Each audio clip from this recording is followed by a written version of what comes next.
चंद ही हफ्तों में मैं रिजवान के करीब और रिजवान मेरे करीब ना आ गए थे कि ऐसा लगने लगा था हम बरसों से एक दूसरे को जानते हैं। मैं रिजवान को अपने घर वालों के बारे में सब कुछ बता चुकी थी, लेकिन रिजवान ने मुझे अभी तक कुछ ख़ास बताया नहीं था। बस वो हमेशा यही कहता था कि उसका ताल्लुक़ अंदरूनी सिंध से है और उसके माँ बाप वहीं रहते हैं। वो यहाँ अपने किसी रिश्तेदार के फ्लैट में रहता था। एक दिन रिजवान मेरे पास आया और बोलने लगा कि मैं तुमसे अकेले में मिलना चाहता हूँ। मैंने कहा हम रोज़ ही तो मिलते हैं। कहने लगा कि रोज़ बाहर नहीं, मैं अपने फ्लैट पे तुमसे मिलना चाहता हूँ। पहले तो मैं कुछ अजीब सी हो गई, समझ नहीं आया कि क्या जवाब दूँ, और अंदर ही अंदर कुछ अजीब ख्यालात आ रहे थे कि ये मुझसे फ्लैट में क्यों मिलना चाहता है। मैंने उसको मना किया कि मैं फ़्लैट पे मिलना नहीं चाहती। फिर उसने मुझसे बोला कि क्या तुम्हें मुझ पे भरोसा नहीं है। उसके काफ़ी इसरार करने के बाद मैं उसके फ़्लैट पे मिलने के लिए राज़ी हो गई।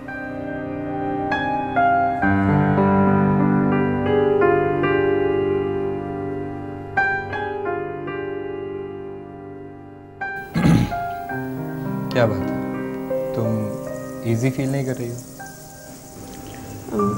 नहीं, मुझे डर लग रहा है। मुझसे? अपने आप से। क्या मतलब? रिजवान यूँ अकेले जवान लड़की से तन्हाई में मिलना। तुम मुझे ऐसा समझती हो? तुम समझते क्यों नहीं हो रिजवान? मेरा मतलब है मैं... देखो शैला, मैं तुम्हारी मर्ज़ी के ख़िलाफ़ कोई ऐसा काम नहीं करना चाहता। मैं तुम्हें अपनाना चाहता हूँ। शायद काश मैं तुम्हें बता सकता कि मैं तुम्हें कितना चाहने लगा। कितना? इतना कि अल्फाज में बयान भी नहीं कर सकता। फिर मुझे कैसे पता चलेगा? यही बताने के लिए तो तुम्हें यहाँ पे लाया हूँ, तन्हाई में। अच्छा, तुम यहाँ पे आराम से बैठो, रिलैक्स होके। मैं तुम्हारे लिए कुछ पीने को लाता हूँ, ठीक?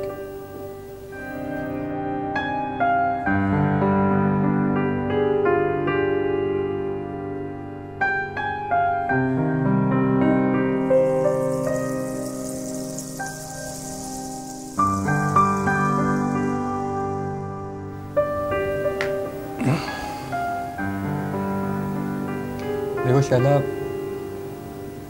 मैं तुम्हें इस घर के अंदर लाया, यहाँ कोई नहीं है। तुम ज़रूर ये समझ रही होगी कि शायद मैं तुम्हारा फ़ायदा उठाना चाहता हूँ या मैं कोई गलत काम करना चाहता हूँ। ऐसा कुछ नहीं है शैला। मैं तुम्हें इस घर में इसलिए लाया हूँ कि एक ना एक दिन तुमने इस घर के अंदर आना है। तो क्यों ना तुम अभी से इस घर को पहचान लो, देख लो। बड़ा फैला हुआ होता है मेरा घर, कपड़े यहाँ से वहाँ पड़े हुए होते हैं, कुछ चीज़ें नहीं हैं, मतलब प्लेट है तो छुरी नहीं है, कांटा है तो चम्मच नहीं है। अगर तुम इस घर को संभाल सकती हो तो बताओ अपना जवाब।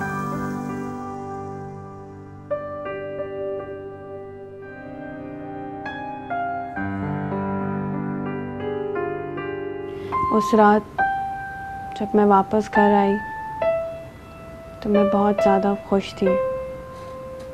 रिजवान मुझे लगने लगा था कि इंसानी रूप में कोई फरिश्ता हो। उसने मुझे तन्हाई में भी छुआ तक नहीं। मैं उस पर बहुत ज़्यादा यकीन करने लगी थी और पहले से ज़्यादा बेतकल्लुफ़ हो गई थी।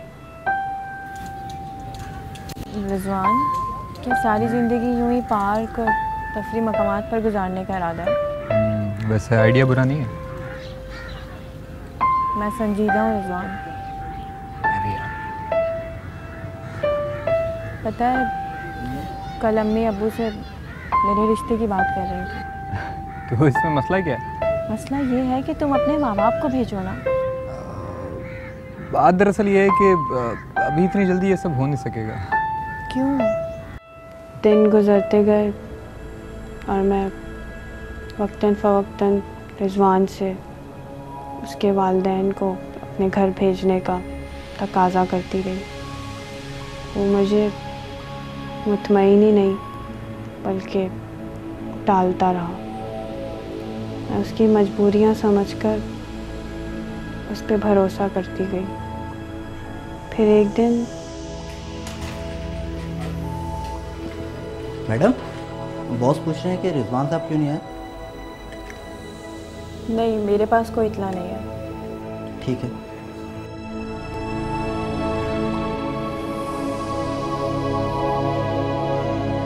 उस दिन मैं बहुत परेशान थी।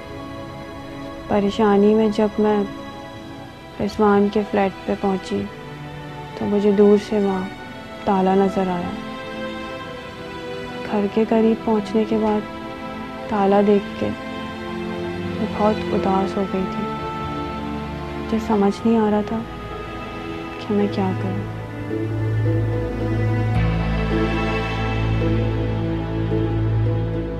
फिर मैंने उसके पड़ोसी का दरवाज़ा बजाया और उनसे पूछा कि रिजवान साहब कहाँ गए हैं। उनको कुछ नहीं पता था। उन्होंने कहा कि 2 दिन पहले वो अपना सामान लेकर कहीं चले गए। उनकी बात सुन के मैं और अजीब हो गई थी कि इस तरह बग़ैर बताए रिजवान कहाँ जा सकता है। मुझे कुछ समझ नहीं आ रहा था कि मैं कहाँ जाऊँ, कहाँ से ढूंढूँ और उसे किस तरह कांटेक्ट करूँ।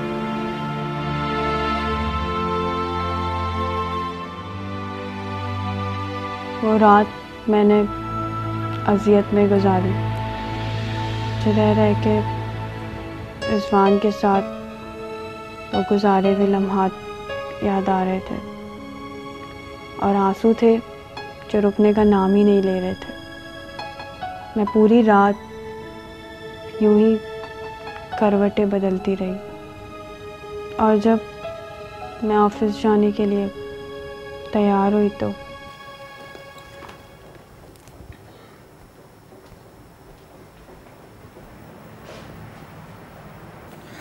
बेटा, नाश्ता तो करती जाओ। नहीं अम्मी, मेरा दिल नहीं चाह रहा। बेटा, क्या बात है, तुम्हारी आंखें क्यों सूजी हुई हैं?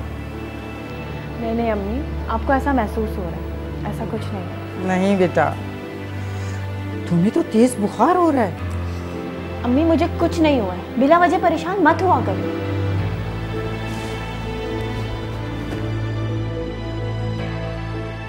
जब मैं ऑफिस पहुंची तो लोग मुझसे रिजवान के बारे में पूछते रहे। मुझे तो खुद नहीं पता था कि रिजवान कहाँ जा सकता है, तो मैं लोगों को क्या बताती। हर कोई बार बार आके मुझसे रिजवान के बारे में पूछा जा रहा था। मुझे ऐसा लग रहा था कि जैसे मैंने कोई जुर्म किया है। मैं रोज़ कई फ़ोन रिजवान को मिलाती, लेकिन हर बार उसका फ़ोन बन जाता।